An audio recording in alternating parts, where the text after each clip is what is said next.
আহাসিবান নাসু আন ইউতরাকু আন ইয়াকুলু আমান্না ওয়া হুম লা ইফতানুন। মানুষেরা কি মনে করে যে তারা ঈমান আনলেই যথেষ্ট হয়ে গেল, যে তারা বলল আমরা ঈমান এনেছি, ওয়া হুম লা ইফতানুন, অথচ তাদেরকে পরীক্ষা করা হবে না। লোকেরা ধারণা করে যে আমরা ঈমান এনেছি, এটাই আমাদের জন্য যথেষ্ট, বাস আমরা জান্নাতে চলে যাব, অথচ তাদেরকে পরীক্ষা করা হবে না। এমনটি না, পৃথিবীর প্রত্যেকটা মানুষকে পরীক্ষা করা হবেই হবে। পরীক্ষা ছাড়া পৃথিবীর একজন মানুষও জান্নাতে প্রবেশ করতে পারবে না। পরীক্ষার আগে যদি কেউ জান্নাতে প্রবেশ করেই ফেলে, তাকেও নামিয়ে দেওয়া হবে। এই জন্য আদম নবী পরীক্ষা না দিয়ে জান্নাতে প্রবেশ করেছেন। নামানের ব্যবস্থা হয় কি হয় নাই? পরীক্ষা ছাড়া কাউকে আল্লাহ জান্নাত দিবেন না, এটা আল্লাহ চূড়ান্ত সিদ্ধান্ত। এই সিদ্ধান্তের ব্যত্যয় ঘটবে না, এই সিদ্ধান্তের বিকল্প কিছুই হবে না, পরীক্ষা দিতেই হবে। এখন প্রশ্ন হলো, আমরা যারা ঈমান এনেছি, আমরা পড়েছি লা ইলাহা ইল্লাল্লাহ। রাসূল বলেছে যারা লা ইলাহা ইল্লাল্লাহ বলেছে তাদেরকে কাফের বলো না। সাহাবায়ে কেরাম বলল ওয়া ইনজানা ও ইনসারাকা, লোকটা যদি জেনা করে, চুরি করে, হুজুর বললেন জেনা করলো কাফের বলা যাবে না, চুরি করলো কাফের বলা যাবে না, সে মুমিন। তার মানে হলো মুমিন হলেও ইমানদার পরিচয় দিলেও জান্নাতে যাওয়া যাবে না। বেঈমানের জন্য তো জান্নাত নাই, ইমানদার বলল জান্নাত হবে না পরীক্ষা ছাড়া। প্রত্যেকটা মানুষের জীবনে পরীক্ষা আসবেই। প্রশ্ন হলো, পৃথিবীতেও তো পরীক্ষা হয়, হয় না? পরীক্ষা হলে একটা মান উন্নয়নের বিষয়। পরীক্ষার মাধ্যমে মানুষের জীবনের মান উন্নয়ন হয়, পরীক্ষার মাধ্যমে সার্টিফিকেট হয়, পরীক্ষার মাধ্যমে চাকরি হয়। কথা কোনটি কিনা? আবার রাজনৈতিক দলের ভিতর যেই নেতার পরীক্ষা যত বেশি, অনেক সময় তার মূল্যায়ন তত বেশি হয়। দুনিয়াবী জীবনেও পরীক্ষার অনেক গুরুত্ব আছে, চাকরিতে আছে, সব জায়গায় আছে। পরীক্ষার জন্য আমরা দিকে স্বাভাবিকভাবে যে পরীক্ষাগুলি হয়, পরীক্ষার জন্য একটা হল নির্ধারণ করা লাগে, পরীক্ষার জন্য প্রশ্নপত্র লাগে, পরীক্ষার খাতা মূল্যায়ন হয়, পরীক্ষার ফলাফল দেওয়া হয়, পরীক্ষার জন্য রেজিস্ট্রেশন করা লাগে, পরীক্ষার জন্য ফর্ম ফিল আপ করা লাগে। পরীক্ষার সাথে এই বিষয়গুলি জড়িত আছে না নাই? আল্লাহ যে পরীক্ষা নিচ্ছেন, প্রত্যেকটা বিষয়ের সাথে এগুলি জড়িত আছে। আল্লাহ পরীক্ষার জন্য একটা হল নির্ধারণ করেছেন, সেই হলটার নাম হলো দুনিয়া। সুবহানাল্লাহ। তবে পরীক্ষার হলটা এত বড় না যে পৃথিবীর সব মানুষের একসাথে বসে পরীক্ষা নেওয়া যায়। আল্লাহর হলটা এত বড় না যে পৃথিবীর সব মানুষের একসাথে বসাইয়া একসাথে পরীক্ষা নেওয়া যায়। কারণ পৃথিবী নামক হলটা অনেক ছোট, এই জন্য একসাথে দুনিয়ার মানুষকে পৃথিবীতে আল্লাহ আনেন নাই। এক বেশ আনেন, পরীক্ষা দেয়, বিদায় হয়, আউট হয়, আবার আরেক বেশ চলে আসে। আল্লাহু আকবার। হল যেহেতু ছোট, এই জন্য একসাথে সবাই রে আনেন না। একদল আসে, পরীক্ষা দেয়, আউট হয়ে যায়, বিদায় হয়ে যায়, আরেক বেশ আসে, এইভাবে করে পরীক্ষা চলছেই। আর যখন ইসরাফিল আলাইহিস সালাম সিংহারের ভিতরে ফু দিবে, তখন পরীক্ষা নামক হলটাকে আল্লাহ ভেঙ্গে দিবেন। মানুষের আগমনও শেষ, পরীক্ষাও শেষ, হলের ব্যবস্থাও। ওই যে ভেঙ্গে দেবেন, সেই ভেঙ্গে দেওয়াটার নাম হলো কিয়ামত। কি নাম?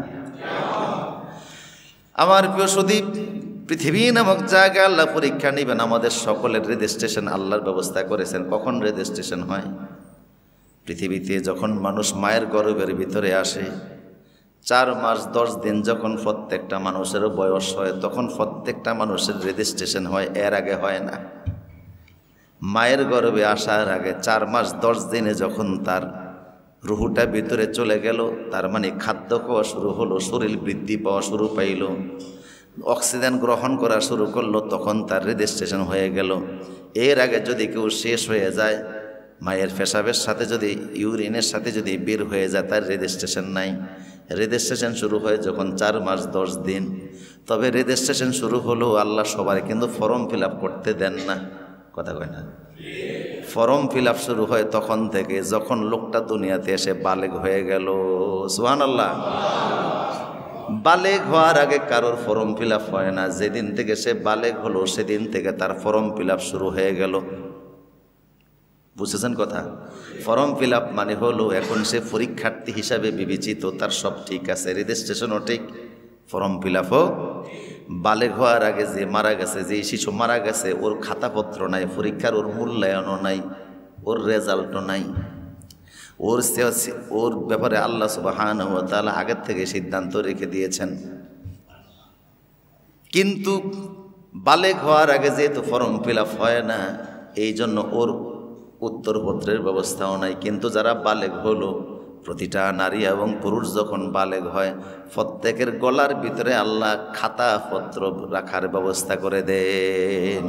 কুরআন আল্লাহ বলছেন, অকুল্লু ইনসানিন আলজামনাহু তায়রাহু ফি উনুকি, প্রতিটি মানুষের গলার ভিতরে পরীক্ষার হলে যে লেখা লাগে, ওই লেখার খাতাটা আমি আল্লাহ ঝুলিয়ে দিয়েছি। তাহলে আমাদের উত্তরপত্রের খাতা কোথায় আছে? গলায় আছে, কোরআনে আছে। কোথায় আছে?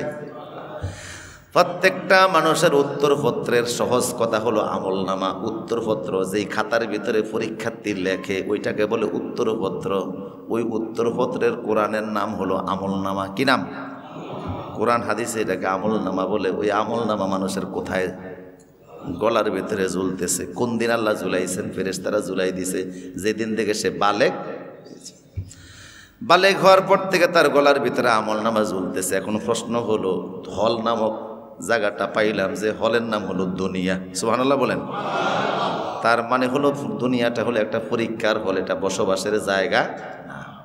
আপনি কেমনি এটা বসবাসের জায়গা বলেন? ইহে হামসব মুসাফির হায় ওহি আখের ঠিকানা, কই আগে রওয়ানা হয় কই ফিসে রওয়ানা। পৃথিবী একটা মুসাফিরখানা, একটা স্থায়ী বসবাসের জায়গা না। আপনি বলতে পারেন এই পল্টনে আমার জন্ম, এখানে আমার বেড়ে ওঠা, এখানেই লেখাপড়া, এখানেই চাকরি করি, এখানে আমার থাকার জন্য ব্যবস্থা আছে, এখানে আমার কোয়ার্টার আছে, এখানে আমি বসবাস করি, এটাই তো আমার স্থায়ী জায়গা না। বিজ্ঞানীরা বলে পৃথিবী প্রতি ঘন্টায় 43,000 কিলোমিটার গতিবেগে চলে। যে পৃথিবীতে আপনি তো নিজের নিয়ে ভাবতেছেন যে আপনি পল্টনের অধিবাসী, নয়া পল্টন, পুরানা পল্টন, গুলিস্তান, গুলশান, বনানী। আর পৃথিবীতে এটা মহাশূন্যের উপরে। কিসের উপরে? মহাশূন্যের উপরে। এটা তো ঘুরতেছে। আপনি মনে হচ্ছে যে আমি তো সারা জীবন দিন রাত 24 ঘন্টা পল্টনেই কাটাই। পৃথিবী তো আমাদের হলে পল্টনে না। পৃথিবী প্রতি ঘন্টায় 42,200 কিলোমিটার, মানে প্রায় 43,000 কিলোমিটার গতিবেগে ঘন্টায় চলতেছে। এটা তো এই জায়গায় নাই। আপনি মনে করেন আপনি এখানে আছেন, এটা আপনারা নিয়ে এখানে নাই, এটা সারা মহাশূন্যের ভিতরে ঘুরতেছে। এই যে কথা বলতেছি, এই সময় যে কোন জায়গায় চলে গেছে, আপনার মনে হইতেছে আপনি মসজিদের মধ্যে বসা, পৃথিবীতে আপনারা নিয়ে এখানে নাই। কথা বুঝতেছেন কিনা? শিক্ষিত লোকেরা জবাব দেন, বুঝতেছেন আপনারা? পৃথিবী কি স্থির আছে না ঘুরতেছে? আপনি সেনা পল্টনে মনে হচ্ছে যেন আমি এখানে বসা আছি, পৃথিবীতে আপনারা নিয়ে এখানে নাই। ও ঘন্টায় 220 কিলোমিটার গতিবেগে ঘুরতেছে, সারা মহাশূন্যের ভিতরে সফর করতেছে। তাহলে এটা আপনার স্থায়ী বাসিন্দা হইল কি করে? আপনার এখানকার আইডি কার্ডের বিবেচনায়, সার্টিফিকেটের বিবেচনায়, জন্ম নিবন্ধনের বিবেচনায় আপনি এখানে, কিন্তু সৃষ্টির মহাশূন্যের বিবেচনায় আপনি কোন সময়ে কোন জায়গায় যান তা আপনি না জানলেও কে জানে? বিজ্ঞানীরা তো বলে দিচ্ছে। তার মানে এটা স্থায়ী কোনো বসবাসের জায়গা। এটা মুসাফিরখানা, এটা হলো একটা পরীক্ষার হল। এখন পরীক্ষার ভিতরে তো প্রশ্ন লাগে। আল্লাহ যে আমাদেরকে প্রশ্ন দিলেন, প্রশ্নের নাম কি? আল্লাহ বলেন তোমাদের জন্য প্রশ্ন হলো আমার 30 পারা কোরআন। সুবহানাল্লাহ। তাইলে আমরা প্রশ্নপত্র পাইলাম, প্রশ্নপত্রের নাম কি? কথা বলেন। কয় পারা? পুরাটা? কিছু ছাড়া তো মনে হয় 30 পারা কোরআন, একটা আয়াত বাদ নাই। প্রশ্ন হলো, আল্লাহ প্রশ্নপত্র দিলেন, পরীক্ষার হলের ব্যবস্থা করলেন, এখন প্রশ্নপত্র বুঝিয়ে দিবে কে? এই জন্য আল্লাহ সুবহানাহু ওয়া তাআলা প্রশ্নপত্র বুঝিয়ে দেওয়ার জন্য মুহাম্মদুর রাসূলুল্লাহকে পৃথিবীতে নবী এবং রাসূল বানিয়ে পাঠিয়েছে। শাহিদান আলাইকুম ওয়া তাকুনু শুহাদা আলান নাস। মুহাম্মদ সাল্লাল্লাহু আলাইহি ওয়াসাল্লাম হলেন পৃথিবীতে প্রশ্নপত্র বুঝিয়ে দেওয়ার দায়িত্বটা ওনার। প্রশ্ন আসতে পারে, উনি তো পৃথিবীতে মাত্র 63 বছর ছিলেন, ওনার পরে প্রশ্নপত্র বুঝিয়ে দিবে কে? ফাসআলু আহলাদ যিকরি ইন কুনতুম লা তা'লামুন। মুহাম্মদ সাল্লাল্লাহু আলাইহি ওয়াসাল্লামের পরে এই প্রশ্নপত্র বুঝিয়ে দেওয়ার জন্য উম্মতের আলেমদেরকে আল্লাহ দায়িত্ব দান করে দিয়েছে। কিয়ামত পর্যন্ত ওলামায়ে কেরাম প্রশ্নপত্র গোটা বিশ্ববাসীকে বুঝিয়ে দিবে। সুবহানাল্লাহ বলবেন না? তাহলে প্রশ্নপত্রের নাম কি? 30 পারা কোরআন। জোর বলেন কি? 30 পারা কোরআন। এই প্রশ্নের আলোকে আমরা দৈনিক যা করি বা লিখি, যা আমল করি, এগুলি ফেরেশতারা আমাদের গলার ভিতরে ওই উত্তরপত্রের খাতার ভিতরে লিখে। আপনি প্রশ্ন করতে পারেন, যদি আমাদেরকে দায়িত্ব দিত, আমাদেরটা আমরা লিখতাম। কথা কয় না? ফেরেশতাদেরকে আল্লাহ দায়িত্ব দিলেন কেন? ওয়া ইন্না আলাইকুম লাহাফিজিন, ফেরেশতাদেরকে আল্লাহ কেন দায়িত্ব দিলেন? ফেরেশতারা কেন লিখে? আমাদেরটা আমরা লিখতাম। আমরা যদি লিখতাম, কলমের অপব্যবহার হওয়ার সম্ভাবনা ছিল কি ছিল না? হ্যাঁ, কথা কন না? অপব্যবহার করতো একটা, লিখতো আর। এই জন্য আল্লাহ নির্দোষ নিষ্পাপ, ঘুষ খায় না, সুদ খায় না, হারাম খায় না, এমন একদল নির্বাচিত করলেন। এই ফেরেশতাদেরকে আল্লাহ লেখার দায়িত্ব দিলেন যে তোমরা বসে বসে লেখো। কিয়ামতের ময়দানে দেখবেন একটা শব্দ বাড়িয়েও লেখে না, একটা শব্দ কমিয়েও লিখে না, যে যেটা করে সেটাই সেখানে লিখিত আছে। হাসরের ময়দানে ফেরেশতাদের বিরুদ্ধে কেউ কোনো রিপোর্ট করতে পারবে না, অভিযোগ তুলতে পারবে না, সুযোগও থাকবে না, বিবেকেও আসবে না, কারণ তারা বাড়ায়ও না কমায়ও। এই জন্য ফেরেশতাদেরকে আল্লাহ দায়িত্ব দিয়েছেন, তুমি লিখে রাখো। প্রশ্ন করতে পারেন যে ফেরেশতারা আমাদের এইগুলি লিখতেছে, আর দুনিয়া হলো পরীক্ষার হল, আমরা হলাম পরীক্ষার্থী। এখন আল্লাহ আমাদের পরীক্ষার খাতা মূল্যায়ন করবেন কখন? আল্লাহ প্রত্যেকটা মানুষের পরীক্ষার খাতা মূল্যায়ন করেন 4 বার। সুবহানাল্লাহ পড়েন, কয়বার? প্রতিটি মানুষের পরীক্ষার খাতা আল্লাহ 4 বার মূল্যায়ন করবেন। একটা হলো প্রতিদিন আল্লাহ খাতাটা একবার দেখেন। সুবহানাল্লাহ পড়েন। হাদিস শরীফের মধ্যে আসছে, রাসূল বলেছেন প্রতিদিন 2 দল ফেরেশতা আসমান থেকে আসে। একদল ফেরেশতা আসে ফজরের সময়, আরেক দল ফেরেশতা আসে আসরের সময়। 2 দল ফেরেশতা আসে আসরের মাগরিবের আগে দিয়ে। যে দল ফেরেশতা আসে এরা সারা রাতের কাজকামগুলি লিখে। ফজরের যখন আজান হয় তখন তারা উপরের দিকে ওঠার প্রস্তুতি নেয়। আর দিনের যারা লিখবে তারা ফজরের সময় আসে, দিনের আমলনামাগুলি লেখা তারা আসরের পরে মাগরিবের আগে দিয়ে আসমানে উঠা যায়। 2 দল ফেরেশতা ফজরের সময় একত্রিত হয়ে যায়। এই জন্য মানুষের ফজর নামাজটা 2 ফেরেশতাই লেখে। সুবহানাল্লাহ বলবেন না? আমাদের সারা দিনের কাজ, দিনের কাজ, রাতের কাজ একবার একবার লিখিত হয়। রাতের ফেরেশতারা দিনের রাতেরটা লেখে, দিনের ফেরেশতারা দিনেরটা লেখে। কিন্তু রাতের ফেরেশতারা যে ফজরের সময় আসমানে উঠে, আর দিনের ফেরেশতারা যে ফজরের সময় আসমান থেকে নিচে নামে দিনেরটা লেখার জন্য, এই 2 দল ফেরেশতা ফজরের সময় জমিনে একত্রিত হয়। এই জন্য প্রত্যেকটা মানুষের ফজর নামাজ 2 ফেরেশতার আমলনামায় লিখিত থাকে। এই জন্য সব নামাজের ভিতরে ফজর নামাজের গুরুত্ব। এই কথাটা আল্লাহ কোরআনে কারীমের ভিতরে বলছেন, আকিমিস সালাতা লিদুলুকিশ শামসি ইলা ওয়াসাকিল লাইল ও কুরআন আল ফাজর ইন্না কুরআন আল ফাজর কানা মাশহুদা। ফেরেশতারা ফজরের সময় আসে, এরা তোমাদের এই কাজের সাক্ষী হয়। দৈনিক তোমার আমলনামাটা আল্লাহর কাছে রিপোর্ট আকারে দেখানো হয়, যদিও ফলাফল কিন্তু এখন দেওয়া হবে না। রাসূল বলে তুরাদু আমালুকুম ইয়াউমাল ইসনাইন ওয়া ইয়াউমাল খামিসে। আবার প্রত্যেক সপ্তাহের সোমবারে এবং বৃহস্পতিবারে তোমাদের আমলনামার একটা প্রতিবেদন রিপোর্ট আল্লাহর সামনে পেশ করা হয়। আর বাৎসরিক প্রত্যেক বছরের লাইলাতুল কদরের রাতে মানুষের আমলনামা আল্লাহর সামনে পেশ করা হয়। তাইলে দৈনিক একবার, সপ্তাহে একবার, বছরে আর কিয়ামতের ময়দানে চূড়ান্তভাবে প্রত্যেক মানুষের আমলনামা আল্লাহর সামনে ফেরেশতারা পেশ করবে।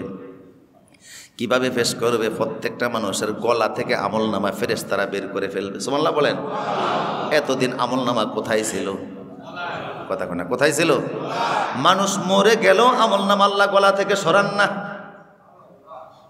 মরে গেল আমলনামা গলার সাথেই থাকে। কেন থাকে? কেন আল্লাহ রাখেন? এটারও একটা হিকমত আছে।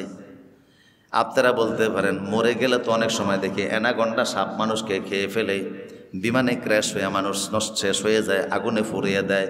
যেখানে তার শরীরই টিকলো না, ছাই হয়ে গেল, সেখানে গলার ভিতরে আমলনামা কেন আল্লাহ রাখেন? আমল তার রুহুটাকে আল্লাহ ইল্লিনে অথবা সিজ্জিনে নিয়ে যান, কিন্তু আমলনামা আল্লাহ বের করেন না।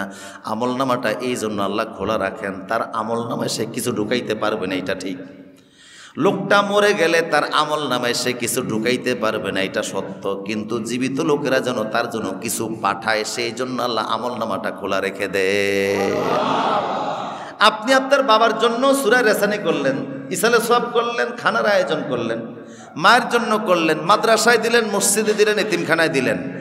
আপনার বাচ্চা আপনার জন্য সবসময় রব্বির হামুমা কামা রব্বায়ানি সগীরা পড়ে। এইগুলি আপনার আমলনামা এই জন্য আল্লাহ খোলা রাখেন, গলার মধ্যে রাখেন, যে দুনিয়াতে এই নেক কাজের অংশের জন্য আপনার আমলনামায় গিয়ে যোগ হইতে পারে। এই জন্য প্রতিটা মানুষের আমলনামাটা আল্লাহ খোলা রাখেন। আরও কারণ আছে, এটা তো পজিটিভ বললাম, এবার নেগেটিভ দেখেন। কিছু মানুষ আছে পৃথিবীতে এত জুলুম করছে, এত অত্যাচার করছে, জুলুম করার পরে সে মারা গেছে। ধরেন যে অনেক মানুষের চোখ উঠিয়ে ফেলছে সে, এরপরে সে মারা গেছে। এখন এই লোকটা আরও 50 বছর বাচ্চা ছিল, চোখে দেখে না, যেই তার চোখ উঠাইছে, এই লোকটা যতবার হাঁক মারবো মনের একটা কষ্ট আছে না নাই? আল্লাহ আমাকে ডাকাইতের কারণে আমি 2 চোখে দেখি না, কতক্ষণ ডাকা কয় না। এই যে তার বদদুয়া, এই যে তার অভিশাপ, তার আমলনামা যদি সিজ্জিনে চইলা যায়, তাইলে এগুলি তার কবরও যাইব কিভাবে? সিনেমার হল বানিয়ে সে কবরে চলে গেছে। খুব ভালো মানুষ ছিল, লোকেরা জানাজা দাঁড়িয়ে কয় আসলে বানাইছে কি? যত লোক সিনেমা দেখবে, নাটক দেখবে, গান দেখবে, যত খারাপ কাজের আয়োজন করে গেছে, মদের আড্ডাখানা দিয়েছে, মদের জন্য বার দিয়েছে, যত পাপ কাজ করে গেছে, এখন সে মারা গেছে, তার আমলনামা যদি বন্ধ থাকে, গুনার অংশ ডুববে কিভাবে? কথা কন না খা। এই জন্য তার আমলনামাটা আল্লাহ খোলা রাখেন, তার কবরের ভিতরে আমলনামায় এই গুণাগুলি যোগ হওয়ার। রসুল বলছে আদম নবীর ছেলে কাবিল তার ভাই হাবিলের প্রথম হত্যা করেছিল, কিন্তু সে তো মারা গেছে, সে তো দুনিয়াতে নাই। কিন্তু পৃথিবীতে যত গুনার হত্যাকাণ্ডের কাজ ঘটবে, একটা হত্যাকাণ্ডের গুনার অংশ তার আমলনামায় ফুসবে। তা আমলনামা যদি বন্ধ থাকে ফুসবে কিভাবে?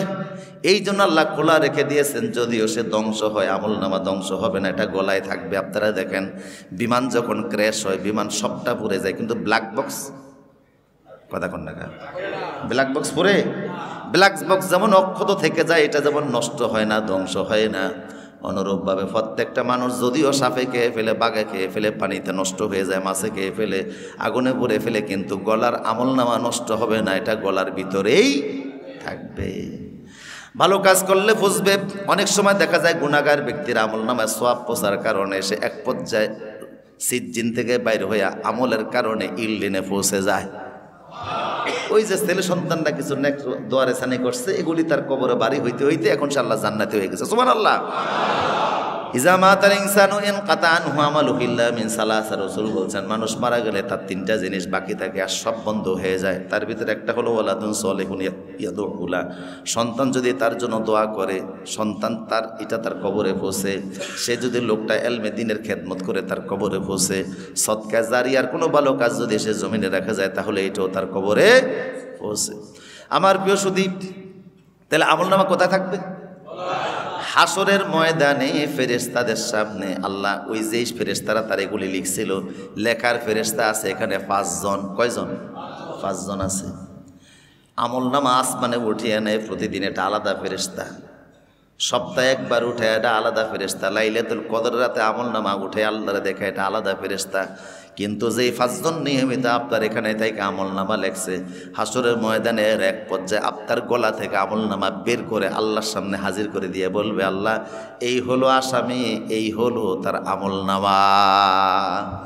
গলা থেকে বের করে কাগজের মতো এটা ফেরেশতা হাতের মধ্যে ফেসাইবে। তাফসিরের মধ্যে আসছে, কাগজের মতো হাতের মধ্যে নিয়ে আল্লাহর সামনে দিয়া বলবে, এবার আপনি নেন, কোরআনের সামনে রেখে এবার তার বিচার করেন। কারণ প্রশ্নপত্রের নাম কি ছিল? কথা বলে কি ছিল প্রশ্নপত্রের নাম? তো কোরআনের সামনে রেখে এবার তার আসামিও হাজির, মুহাম্মদ সাল্লাল্লাহু আলাইহি ওয়াসাল্লাম উপস্থিত।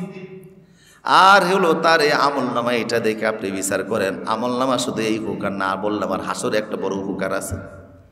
কি উপকার? হাসরের ময়দানে প্রত্যেকটা লোকের আমলনামা তার গলার ভিতরেই থাকবে। দুনিয়া ভেঙ্গে দেওয়া হলো, সব মানুষ মরে গেল ইসরাফিলের প্রথম ফুৎকারে। দ্বিতীয় ফুৎকারে যখন দেওয়া হবে, দ্বিতীয় ফুৎকারের সঙ্গে সঙ্গে আবার আল্লাহ সুবহানাহু ওয়া তাআলা নতুন করে পৃথিবী তৈরি করবেন। এই পৃথিবীতে তো মানুষ ধরে না। আল্লাহ পাক বলছেন ইয়াউমা তুবাদদুলুল আরদু গায়রুল আরদ। এই পৃথিবীটাকে ভেঙ্গে নতুন দুনিয়া আল্লাহ তৈরি করবেন। কারণ দুনিয়াতে আল্লাহ একসাথে সব মানুষ আনেন নাই, হলটা ছোট। হাসরের মাঠে তো সবাই একসাথে দাঁড়াতে হবে। এই জন্য দুনিয়া ভেঙ্গে সব মানুষ একসাথে দাঁড়াতে পারে এরকম বিশাল পৃথিবী আল্লাহ বানাবে। সুবহানাল্লাহ। সবাই দাঁড়াবে, শুধু মানুষ দাঁড়াবে না, আল্লাহ নিজে আসবেন সিংহাসন নিয়ে। সুবহানাল্লাহ বলবেন না? কে আসবে? এই যে মানুষ দাঁড়াবে, সেখানে কিন্তু আলাদা আলাদা দল হবে। কোরআন বলে ইয়াউমাইজিন ইয়াসতুরুন নাস আশতাতাল লিউরাউ আমালাহুম। কোন সূরা? সূরা জিলজাল মনে পড়েন না? মনে পড়েন? ইয়াউমাইযিন ইয়াসদুরুন নাসু আশতাতাল লিউরাউ আমালাহুম, সেদিন মানুষেরা দলে দলে আল্লাহর সামনে হাসরের মাঠে দাঁড়াবে। এই যে মানুষ দলে দলে দাঁড়াবে, কোন দল? আমরা অমুক দল করতাম সেই দল হিসাবে, কথা কন না? সেদিন দল হবে চোরদের এক দল। যত চোর পৃথিবীতে ছিল সবার একটা দল, কথা কন না? যত জানাকার সবার এক দল, বুঝতেছেন আপনারা কথা? যত খুনি সবার, আমেরিকার যত খুনি, বাংলাদেশের যত খুনি, ভারত পাকিস্তানের যত খুনি সবার একটা দল। ভারতের যত চোর, বাংলাদেশের চোর, জাপানের চোর, যুক্তরাষ্ট্রের চোর, সব চোরদের এক দল। এই হবে আলাদা দল। ওই পৃথিবীর দলীয় যে আমি অমুক দল করি আমরা এখন এই হিসাবে না, কথা বুঝতেছেন কিনা? আল্লাহ সুবহানাহু ওয়া তাআলা এইভাবে করে আলাদা আলাদা দল করবেন। দল করার পরে আল্লাহ সুবহানাহু ওয়া তাআলা সবাইরে বলবেন তোমরা এইভাবে করে দলে দলে আমার সামনে দাঁড়াও।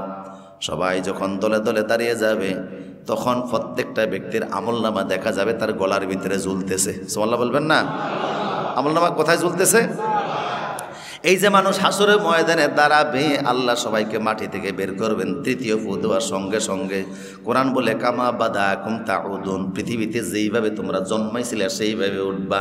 তার মানে পৃথিবীতে আমরা যে জন্মাইছিলাম পরনের ভিতরে কোনো কাপড় চোপড় ছিল না, কথা কোন টাকা উলঙ্গ অবস্থায় আইছি না? তা আল্লাহ বলেন যেইভাবে তোমরা প্রথমবার জন্ম নিয়েছো হাসরে সেইভাবে উঠবা। তার মানে পৃথিবীতে ছিলাম উলঙ্গ অবস্থায়, এসেছি হাসরেও। আর পৃথিবীতে আমরা তো সবাই শিশু অবস্থায় আসছি, ছোট অবস্থায় আসছি, কথা কোন নাকা? হাসরে আল্লাহ এরকম ছোট অবস্থায় আমাদের সবাইরে উঠাবেন। কিন্তু পৃথিবীতে দুইটা মানুষ ছোট অবস্থায় আসেন নাই, বড় অবস্থায় আসছেন, পরিপূর্ণ মানুষ হিসেবে আসছেন। একজন হলেন আদম, একজন হলো হাওয়া আলাইহিস সালাম। যদিও আমরা তাদেরকে দেখি না, পৃথিবীবাসী দেখে না, কিন্তু আসল বাবা মা ওরা দুইজন। এই জন্য ওরা যেহেতু দুনিয়াতে ছোট আকারে আসে নাই, উলঙ্গ অবস্থায় আসে নাই, সেই জন্য সেই দুইজনকে পূর্ণাঙ্গ মানুষ আকারে আল্লাহ হাসরে উপস্থাপন করবে। আর বিশ্বের সব মানুষ, দারুইন থেকে নিয়ে শুরু করে যারা বলছিলাম আমরা বানরের গোষ্ঠী, এই মূর্খগুলিও সেদিন আদম হাওয়ারে দেখা স্বীকার করবে না আসল বাবা মা এরাই। বাবা মা যে দুইজন, এটা বুঝাবার জন্য এই দুইজনকে আল্লাহ পাক পূর্ণাঙ্গ মানুষের আকৃতিতে হাজির করবেন, আর বাকি সব ছোট আকারে হাজির হবে। কথা বুঝতেছেন কিনা? কোরআন বলে যেভাবে দুনিয়াতে এসেছো হাসরে তোমরা সেইভাবে উঠবা। শুধু পূর্ণাঙ্গ মানুষ হিসেবে দুইজন আসবে, আদম এবং হাওয়া। তো সবাই দলে দলে আল্লাহর সামনে দাঁড়াবে। তা আল্লাহর সামনে দাঁড়ানোর পরে আমার প্রিয় সৌদি, সেই সময় আমলনামা তো সবার গলার ভিতরে ঝুলতেছে। দেখা যাবে যারা ইমানদার তাদের আমলনামার শিরোনামে লেখা আছে লা ইলাহা ইল্লাল্লাহ। আমলনামা শুরুতে যে স্পষ্ট লেখা আছে গলার ভিতরে আমলনামা ঝুলতেছে লা ইলাহা ইল্লাল্লাহ লেখা। মুহাম্মদ সাল্লাল্লাহু আলাইহি ওয়াসাল্লামের অনুসারী যারা তাদের সেখানে লেখা মুহাম্মাদুর রাসূলুল্লাহ। মুসা নবীর উম্মত যারা তাদের কালেমায় লেখা লা ইলাহা ইল্লাল্লাহ মুসা কালিমুল্লাহ। এরকম করে তাদের প্রত্যেক নবীর উম্মতের গলার আমলনামায় শিরোনামে ওই লেখাটা দেখা যাবে। আল্লাহ সুবহানাহু ওয়া তাআলা হাসরের মাঠে সিংহাসন নিয়ে আসার আগে প্রত্যেকটা মানুষকে হাউজে কাউসারের পানি পান করানোর ব্যবস্থা করানো হবে। এখন হাউজে কাউসার কে খাবে? ফেরেশতারা কয় কে খাবে? হাত উঠাইলেই পানি পাওয়া যাবে না। আমলনামায় তো গলা ঝুলতেছে, যার গলার ভিতরে দেখা যাবে লা ইলাহা ইল্লাল্লাহ শিরোনামে ঝুলতেছে, তারই আমরা তার নবীর কাছে পাঠাবো পানি খাওয়ার জন্য। তা আপনারা যখন বলবেন যে আমরা পানি খাবো, ফেরেশতারা বলবে তোমাদের নবী তো মাঠের ওই পাশে পানি নিয়ে অপেক্ষা করতেছে, যাও ডান দিকে যাও, গেলেই নবীরে পাবা, ওখানে পানি পাওয়া যাবে। মুসা নবীর উম্মত বলবে আমরা পানি খাবো, ফেরেশতারা বলবে তোমার নবী অমুক জায়গায় পানি নিয়ে অপেক্ষা করতেছে, সেইখানে যাও। তো সবাই গিয়ে নবীর হাতে পানি পান করবে। তার মানে আমলনামার শিরোনামে যাদের কালেমা থাকবে না ওদের পানি খাওয়ার সুযোগ নাই। কথা বুঝতেছেন কিনা আপনারা? পানি খাওয়া হয়ে গেল। এবার আল্লাহ সুবহানাহু ওয়া তাআলা আসবেন। আল্লাহ যখন আসবে ফেরেশতারা হাসরের মাঠে আসবে। রাসূল বলেন একজন মানুষের জন্য 7 জন ফেরেশতা আসবে। সুবহানাল্লাহ বলেন। কয়জন ফেরেশতা? হায় হায়, একজন ফেরেশতার জন্য 7 জন একজন মানুষের জন্য 7 জন ফেরেশতা আসবে। তার মানে পালাবা কোথায়? ফাইনাল মাফার, একটা মানুষের 7 জন ফেরেশতা ঘিরে রাখবে। পালাবার রাস্তা আসেনি, পালাবার জন্য কোনো জায়গা নেই। 7 জন ফেরেশতা একটা মানুষকে ঘিরে রাখবে। আল্লাহ সুবহানাহু ওয়া তাআলা তার সিংহাসন নিয়ে আসবেন। সুবহানাল্লাহ পড়েন। আল্লাহ বলেন ইয়াহমিলু আরশা রাব্বিকা ফাওকাহুম ইয়াওমাইযিন সামানিয়া। আমি আল্লাহর ফেরেশতা আমার সিংহাসনটাকে 8 জন ফেরেশতা বহন করতেছে, আমার আরশটাকে 8 জন ফেরেশতা বহন করে। এখন এই 8 জন ফেরেশতা যে আল্লাহর সিংহাসন নিয়ে আসবে, মুফাসসিররা বলে একজন ফেরেশতা কত বড় শোনো, একজন ফেরেশতা হলো বর্তমান 2টা পৃথিবী যত বড়, একজন ফেরেশতা তত বড়। তার মানে 8 জন ফেরেশতার জন্য 16টা দুনিয়া লাগবে। সুবহানাল্লাহ বলবেন না? 8 জন ফেরেশতার জন্য কয়টা দুনিয়া লাগবে? 16টা দুনিয়া 8 জন ফেরেশতার জন্যই লাগবে, এত বড় ফেরেশতা। রাসূল সাল্লাল্লাহু আলাইহি সাল্লাম বলেন, মেরাজ রজনীতে আমি আল্লাহরে বলেছিলাম, আল্লাহ আপনার আরশ বহনকারী এমন ফেরেশতারা কোথায় আছে, অন্তত একজনকে আমারে দেখার সুযোগ করে দেন। আল্লাহ পাক বললেন, নবী হে, আপনি শুধু দেখার সুযোগ না, আপনি কথাও বলতে পারবেন। রাসূল বলে যে 8 জন ফেরেশতা আল্লাহর আরশ বহন করে, একজন ফেরেশতাকে আমি দেখতে গেলাম, গিয়ে দেখি ওই ফেরেশতার দেহ কত বড় তা বর্ণনা করে শেষ করা যাবে না। তবে আমি নজর করে দেখি তার কানের লতি দেখে, কানের লতি চেনেননি আপনারা? কানের লতি থেকে কাঁধ পর্যন্ত কত বড় শোনো, তোমার কানের লতি থেকে কাঁধ পর্যন্ত আধা বিঘা বা 1 বিঘা, কিন্তু ফেরেশতার কানের লতি থেকে কাঁধ পর্যন্ত 700 বছর দূরত্বের রাস্তা সমান। এই হলো তার কাঁধ। আমার প্রিয় সুদীপ, এই আমলনামা এই ফেরেশতাদেরকে আল্লাহ এত বড় বানালেন কেন, আর ফেরেশতারাতে বিবরণ আল্লাহ কোরআন হাদিসে কেন দিলেন? মুফাসসিররা বলেছেন, যখন আল্লাহ জাহান্নামী ফেরেশতাদের আলোচনা করতে গিয়ে এক পর্যায়ে বলেন, ও আলাইহা 19 জাহান্নামের ভিতরে 19 জন ফেরেশতা আছে। কয়জন?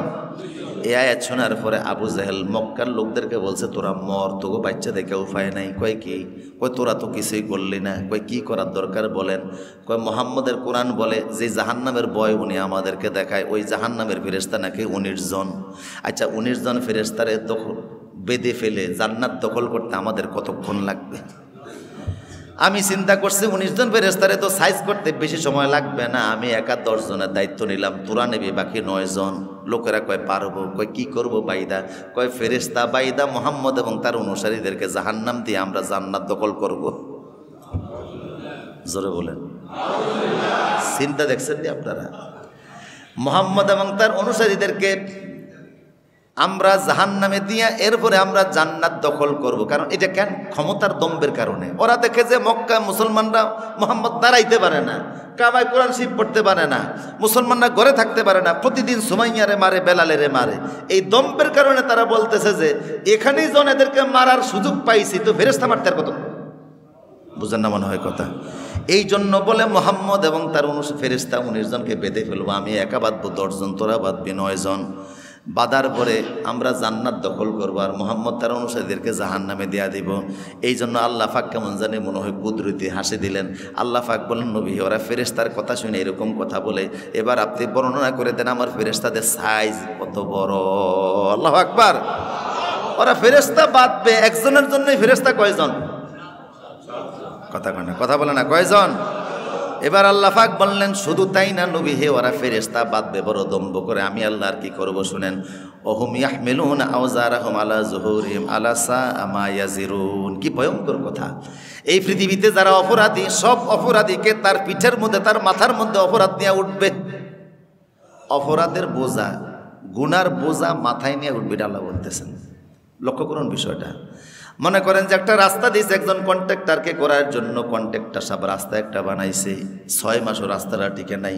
সরকার কিন্তু যথাযথ বরাদ্দ দিয়েছে, কথা কোন না, দিছে কি না? মিনিমাম যা খরচ হইব তার 3 গুণ বরাদ্দ দেয়, দিয়া বলে এই রাস্তাটা করে দেন। তো রাস্তা করতে গিয়ে দেখা গেছে উনি চুরি করছে 1 লাখ বস্তা সিমেন্ট চুরি করছে, 100 টন রড চুরি করছে। কথা এরকম করে কি না? রাস্তা যেটা 6 মাসও টিকে না, চুরি না করলে রাস্তাটা 6 মাস টিকবে না কেন?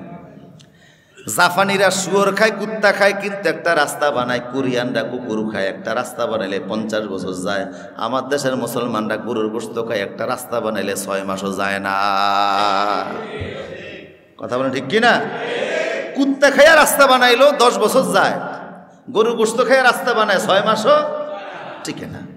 এই যে রাস্তা তৈরি করলো, 1 লক্ষ বস্তা সিমেন্ট চুরি করছে, 10 টন 100 টন রড চুরি করছে, 1000 টন রড চুরি করছে। রাসূলুল্লাহ বলেন যে গরু চুরি করছে গরুটা মাথায় করে নিয়ে হাসরের ময়দানে উঠবে। কোরআনে কারীম বলে সূরা আনআমের 31 নম্বর আয়াত, বাসায় গিয়ে দেখবেন যে মুরগি চুরি করছে মুরগি মাথায় করে নিয়ে উঠবে, ছাগল চুরি করছে ছাগল মাথায় নিয়ে উঠবে, ওট চুরি করছে ওট মাথায় নিয়ে উঠবে। যে যেটা চুরি করছে গুনাহ করছে ওই অপরাধ মাথায় নিয়ে। আপনারা বলতে পারেন 1000 টন 1 লাখ বস্তা সিমেন্ট মাথায় নিয়ে উঠবে কিভাবে? মাথার কতটুকু? রাসূল বলেন যারা জাহান্নামী হবে, জাহান্নামী এক একজন জাহান্নামীর এক একটা দাঁত হবে উহুদ পাহাড়ের মতো। আর একটু আসতে বলেন সুবহানাল্লাহ। একটা দাঁত কিসের মতো? একটা দাঁত যদি হয় একটা উহুদ পাহাড় 11.5 মাইল লম্বা। একটা দাঁত যদি হয় একটা উহুদ পাহাড়, তাহলে 32টা দাঁতের কি পরিমাণ হবে? 32টা উহুদ পাহাড়। এই 32টা উহুদ পাহাড় জাগার জন্য কি পরিমাণ মুখ লাগবে? ওই মুখটা যে মাথার নিচে থাকবে সেই মাথাটা কত বড় হবে? ধরেন মাথা হইব শ্রীলঙ্কার মতো, দেহ হইব ভারতের মতো, জিহ্বা হইব গ্র্যান্ড ট্রাঙ্ক রোডের মতো। কথা কয় না? এশিয়ান হাইওয়ে রোডের মতো জিহ্বাটা হবে। তো মাথা যদি এত বড় হয় 1000 টন রড মাথায় নিয়ে উঠে কোনো অসম্ভবের ব্যাপার নেই। গরু ছাগল মাথায় করে নিয়ে উঠবে। কোরআন বলো হুম ইয়াহমিলুনা আওজারাহুম আলা যুহুরিহিম, তাদের পাপের বোঝা মাথায় করে নিয়ে তারা হাসরের ময়দানে উঠবে। আমার প্রিয় সদী, যে যেটা অপরাধ করছে সেটা সে হাসরের ময়দানে মাথা নিয়ে উঠবে। তো আবু জাহেলরা যখন রসুলের এগুলেন কিনে ব্যঙ্গচিত্ত করল, আল্লাহ ফেরেশতাদের বিবরণ দিলেন। ফেরেশতা এত আসবে হাসরের ময়দানে, একজন মানুষ বরাবর কয়জন ফেরেশতা? এবার আল্লাহ সুবহানাহু ওয়া তাআলা তার সিংহাসন নিয়ে আসবেন বিচার শুরু করার জন্য। আল্লাহু আকবার বলেন। আবার শুরু থেকে আসি, আমাদের প্রশ্নপত্রের নাম কি ছিল? পরীক্ষার হল ছিল দুনিয়া। কথা বুঝতেছেন কিনা? আমরা জীবনে যা করছি কোথায় লেখা আছে? যেটার মধ্যে লেখা আছে এটার নাম কি? আমলনামা। এটার নাম কি? আমলনামা। এটা হাসরের ময়দানে ফেরেশতারা গলা থেকে বের করে কাগজের আকারে আল্লাহর সামনে দিবে। কাগজের আকারে আল্লাহর সামনে যখন দিবে তখন আল্লাহ পাক বলবেন এবার প্রশ্নের সাথে তোমাদের জীবনের ফলাফলটা মিলাবো, মিলিয়ে আমি আল্লাহর রেজাল্ট দিব। রেজাল্ট যাদের ডান হাতে পাবা তারা সরাসরি আমার জান্নাতে চলে যাবা, আর রেজাল্ট যারা বাম হাতে পাবা তারা কোথায় যাবা? এবার আল্লাহ প্রশ্নপত্র বিলিয়া জিজ্ঞেস করা শুরু করবেন। দুই একটা মিলা মনে আমি বুঝেন না মনে হয়? দু একটা মিলিয়ে দেখা মনে আমি। হাসরের ময়দানে আল্লাহ 30 পারা কোরআন সামনে নিয়ে আমাদের সারা জিন্দেগিতে যেটা লেখা হয়েছে ওইটার সাথে মিলিয়ে দেখাইবেন। দেখো আমার প্রশ্নে কি ছিল আর তুমি অ্যান্সারটা কি করছো, তোমার ফলাফলটা কি। তুমি এবার একটু দেখো দুই একটা ধরন মনে করেন কোরআনে কারিমে আল্লাহ সুবহানাহু ওয়া তাআলা বললেন, কোরআনের একটা প্রশ্ন আকিমুসসালাহ, তোমরা নামাজ প্রতিষ্ঠা করো, নামাজ কায়েম করো। কথা বুঝেছেন না? তো নামাজ কায়েম করার জন্যই তো আমরা মসজিদে, মাশাআল্লাহ এই প্রশ্নে আমরা পাস। কিন্তু কোরআনে একই শব্দ দিয়ে আল্লাহ আরেকটা কথা বলছেন, আকিমুদ্দিন, দিন কায়েম করো।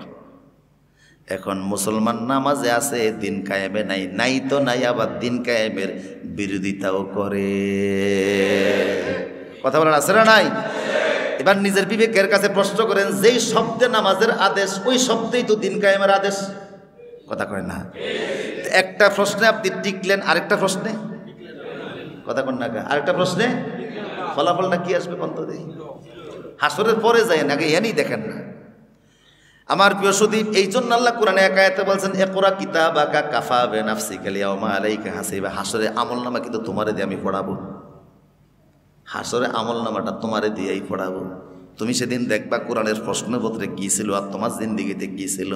আবার আল্লাহ কোরআনে কারিমের এক আয়াতে বলছেন ইয়া আইয়ুহাল্লাযিনা আমানু কুতিবা আলাইকুমুস সিয়াম, হে ঈমানদারেরা রমজানের রোজা তোমাদের উপর ফরজ করা হয়েছে। কুতিবা শব্দ দিয়ে কোরআনে 3টা আয়াত আছে। এক আয়াত আল্লাহ বলেন কুতিবা আলাইকুমুস সিয়াম, তোমরা রোজা রাখো, রোজা ফরজ। আর এক আয়াতে বললেন কুতিবা আলাইকুমুল কিতাল, ইসলামী রাষ্ট্র টিকিয়ে রাখার জন্য জিহাদ তোমাদের জন্য ফরজ করা হয়েছে। আর তুমি জিহাদের নাম শুনলে কো জঙ্গিবাদ। কথা কয় না? আল্লাহ বললেন ইসলামী রাষ্ট্র টিকিয়ে রাখার জন্য তোমার জন্য জেহাদ ফরজ, তুমি কেডা জঙ্গিবাদ। টিকছেনি না ফেল করছে? হ্যাঁ, রোজার কত গুরুত্ব, যেই শব্দে রোজা ফরজ করলাম ওই শব্দে তো জেহাদ ফরজ করলাম। কথা কয় না? যেই শব্দে রোজা ফরজ ওই শব্দে একই শব্দ, একটার এত গুরুত্ব দিলা, বারবার ঘড়ির টাইমের দিকে তাকায়, খাওয়ানোর আর কয় মিনিট আছে। কথা কয় না? এরপরও দেখা যায় শেষে দুধ দিয়ে কটা বাকি আছে, ওই ডো গিলে। এইটার এত গুরুত্ব সহকারে দেখলা যেই শব্দে রোজা ফরজ ওই শব্দেই তো জেহাদ ফরজ, এটারে কইলা জঙ্গিবাদ। তো তুমি কেমনে পরীক্ষার প্রশ্নে টিকবা? আবার আল্লাহ বলেন যে আমি আল্লাহ একই শব্দ দিলাম, ইয়া আইয়ুহাল্লাযিনা আমানু কুতিবা আলাইকুমুল কিসাস, হে ঈমানদারেরা তোমাদের উপরে কিসাস ফরজ করা হয়েছে। কিসাস মানে হলো যে যারে যতটুকুন ক্ষতি করবে, আঘাত করবে, ফালটা সমপরিমাণ আঘাত থেকে নিতেই হবে, এটাই হলো কিসাস। যে যারে যে পরিমাণ আঘাত করবে, ফালটা সমপরিমাণ আঘাত থেকে ভোগ করতে, এটা হলো কিসাস। এটা তুমি মানো না, কথা বুঝতেছেন কি না? এটা তুমি মানো না, মানতে চাও না। এবার বলো কোরআনের স্পষ্ট বলতে তুমি কি পরিমাণ ফাঁস। আল্লাহ পাক বলেন আয-যানিয়াতু ওয়াজ-যানি, যারা জেনাকার তাদেরকে তোমরা শাস্তি দাও, রজম করো। আস-সারিকু ওয়াস-সারিকাতু ফাকতু আইদিয়াহুমা, যারা চুরি করে ওদের শাস্তি দাও। কি কইরা কথা বলে, কি কইরা? হাত কেটে শাস্তি দাও। এটা কি আমার কথা না আল্লাহর কোরআনের কথা? আল্লাহ পাক বললেন ইন্নামা জাযাউল্লাযিনা ইউহারিবুনাল্লাহা ওয়া রাসূলাহু, যারা ডাকাতি করবে, চুরি হলো গোপনে কারোর মাল নিয়ে যাও, এটা হলো চুরি। আর দিবালোকে প্রকাশ্যে শক্তি প্রয়োগ করে কারোর সম্পদ নিয়ে যাও, এটা হলো ডাকাতি। কথা বুঝেন না মনে হয়? চুরি হলো গোপনে নেওয়া, আর ডাকাতি হলো প্রকাশ্যে নেওয়া। চুরির শাস্তি একরকম আল্লাহ দিলেন, ডাকাতের শাস্তি আল্লাহ আরেক রকম দিলেন। চুরির শাস্তি হলো শুধু হাত কাটো, ডাকাতির শাস্তি হলো হাতও কাটো পাও কাটো। ধরন অনুযায়ী মাসালা ভিন্ন। মূল কথা এখন এই আয়াতগুলিকে আমরা মানিনি, কথা কন না, মানিনি। এখন একটা বুদ্ধিমানের প্রশ্ন করতে পারেন যে আপনি মানেননি, এটা ফাল্টা প্রশ্ন আপনারা করতে পারেন যে আপনি মানেননি। তা আমি তো ছাত্র পড়াই, আমি যেটা বলি উদাহরণটা শুনলে ভালো বুঝবেন। আমি মানি বা আপনি মানেন, কে কুদ্দুর মানি, এক প্রশ্নে সব বুঝবেন। এক কথায় ছাত্র ক্লাসে আসছে, জিজ্ঞেস করি কিরে বাবা গতকাল ক্লাসে আসলে না কেন? তুমি তো প্রতিষ্ঠানের ছাত্র, যেহেতু তুমি ছাত্র, প্রতিষ্ঠানের রুল মানা তোমার উপর দায়িত্ব। কথা বলে না?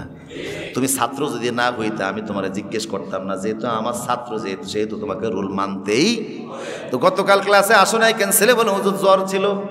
এই যে দেখেন এখনো জ্বর আছে, এই বাসায় ওষুধ আছে, এই যে দুপুরের ওষুধ সাথে করে নিয়ে আসছে, জোহরের পরে খাওয়া লাগবে। সে প্রতিষ্ঠানে আসে নাই, এটা তার দোষ, কিন্তু একটা উপযুক্ত কারণ দর্শাইছে, গিয়ে দর্শায় নাই। আরেকটা ছাত্র বলল গতকাল আসো নাই কেন? কয় বন্ধুদেরকে নিয়ে ফুটবল খেলছিলাম। এটা নিয়ে ছাত্রের কাজ, তার কি উপযুক্ত কারণ? কৈফিয়তটা ঠিক হইল? তাহলে কৈফিয়ত অনুযায়ী হাসরের ময়দানে বাঁচা যাবে। দিন কায়েম এখন নাই, আল্লাহর আইনগুলি এখন বাস্তবায়ন নাই, কিন্তু যারা দিন কায়েমের পক্ষে কথা বলে হাসরে তাদের কৈফিয়ত আল্লাহ গ্রহণ করবেন। কথা বলে ঠিক কিনা? আর তুমি যদি ওই ছাত্রের মতো ফলাফল বলো যে গতকাল বন্ধুদেরকে নিয়ে ফুটবল খেলছিলাম, তুমি যদি বলো দিন কায়েমের পক্ষে ছিলাম না, আমি আরও বিরোধিতা করছি, এই করছি সেই করছি, তাইলে হাসরের ময়দানে এই কৈফিয়ত দিয়া বাঁচার সুযোগ আসেনি। 30 পারা কোরআন সামনে নিয়ে কিন্তু আল্লাহ প্রশ্ন করবেন, কারণ এটাই হলো ভুল প্রশ্ন। এবার চিন্তা করে দেখেন, বিবেকে একটা নাড়াচাড়া দিয়া দিলাম, বিবেকের সাথে বুঝাই দেখেন আল্লাহর কোরআনের প্রশ্নে আমি পরীক্ষার্থী হিসাবে দুনিয়া নামক ফলে কোরআনের সাথে আমার সম্পর্ক কতটুকুন আছে। কথা বুঝেছেন কিনা?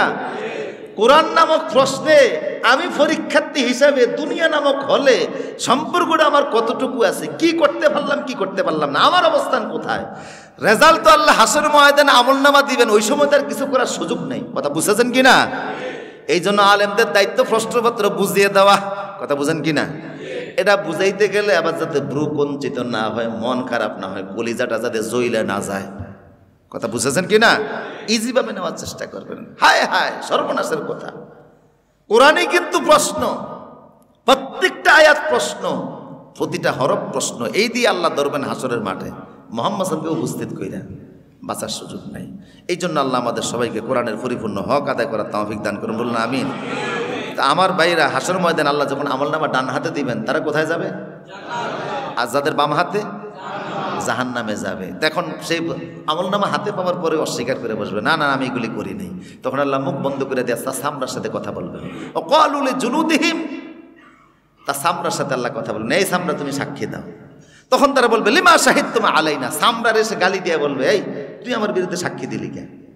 তা সামরা তখন বলবে যে আনতাকানাল্লাহুল্লাযী আনতাকা কুল্লা শাই। কি করবো দেখেন, আমি যদি আপনার শরীরে সামরা, আপনি আমার অনেক যত্ন নিছেন, যে যত্ন নিছেন না? কথা বলে সামরা যত্ন নেন না? কত কিছুই তো সামরার ভিতরে ব্যবহার করেন, ত্বকটা সুন্দর রাখার জন্য, ভালো রাখার জন্য কত কিছুই ব্যবহার করেন। তা আপনি সেদিন সামরার একটা ধমক দেওয়া বলবে যে তুই আমার বিরুদ্ধে গেলি কে? সামরা তখন বলবে আল্লাহ আমার মুখটা জামান খুলে দিয়েছে, আমি করবোটা কি? আল্লাহ আমার জামানটা খুলে দিয়ে আমার দিয়ে সব কথা এখন প্রকাশ করাইছে, আপনি অস্বীকার করছেন, এই জন্য আমার আল্লাহ সাক্ষী বানাইছে। আল্লাহ হুকুম করলে তো আর কিছু করার। তখন সে আফসোস করে বলবে, এই সামরার পিছনে এত টাকা ব্যয় করলাম, আজকে সেই সামরা আমার বিরুদ্ধে সাক্ষী দিচ্ছে। এবার একটা বিবেকের কথা বলুন তো, পৃথিবীতে গোপনে কি আমরা এমন কোনো কাজ করার অধিকার রাখি যেটা সামরা দেখে না? কথা বলে না, বুঝেন না মনে হয় কথাটা। এমন কি কোনো গোপন কাজ করতে পারি যেটা সামরা দেখে না? কোরআন আল্লাহ পাক বলেন সামরা তোমার বিরুদ্ধে সাক্ষী দিন। আর কি সাক্ষী করছে? আল্লাহ বুঝার তৌফিক দান করুন।